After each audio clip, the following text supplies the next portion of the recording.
Hello, this is Brian Wood. We're doing a demo, a little walkthrough for a quad 2-to-1 multiplexer that I made. This is actually one of the components to a bigger project called Poor Man's ALU. And this circuit I needed for that basic ALU to handle the input of two 4-bit numbers and to select which one of those would go out to the output. And although I did this in a variety of ways, I'm going to be running it in this behavioral model for the demo, but I do have it completed, and I've tested this because I had to for a class project at Grand Canyon University. But I have it in behavioral. I've written in structural, and this actual component here, we see the E2-to-1 MUX in the port map here. That's this circuit here, E2-to-1 MUX. It's a basic 2-to-1 multiplexer. Then finally, we have the data flow of the multiplexer. And this one was, I preferred the structural because it just was so easy to put pieces together, starting with a 2-to-1 multiplexer to a quad 2-to-1 multiplexer, and that would be added in with an arithmetic unit and a Boolean logic unit in my ALU project. But I really liked the structural most of all.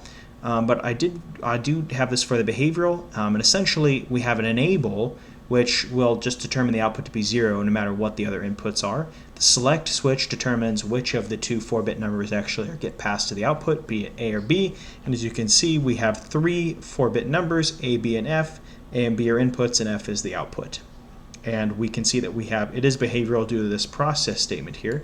We process enable, select A and B. And if enable is 1, F will always be 0, 0, 0, 0. Else if select is 1, F is B, else if select is 0, F is A, otherwise it will always be 0. And that's how I handled it for this quad 2-to-1 multiplexer. The results will be the same for any of these, but in structural we create 3 different E2-to-1 multiplexers. We have a port map where we actually have E as the enable, S as the select, A, B, and F are those 4-bit numbers, the latter of which being the output.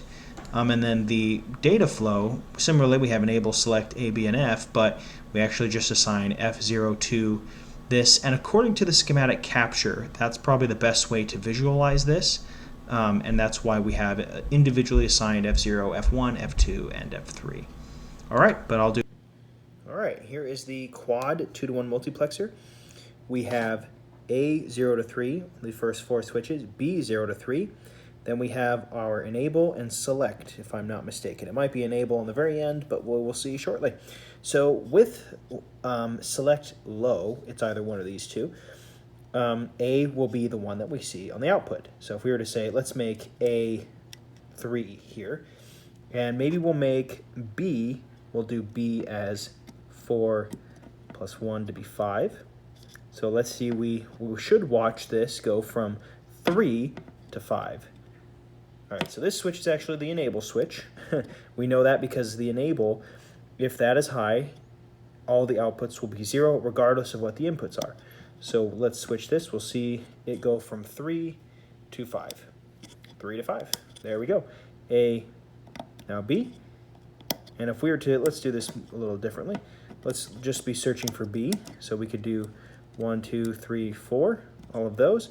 If we switch it low, then we'll switch all of A's high. We'll see that A is now high. Let's flip B back low, and we'll all go low. All right, that's it for the quad 2-to-1 multiplexer.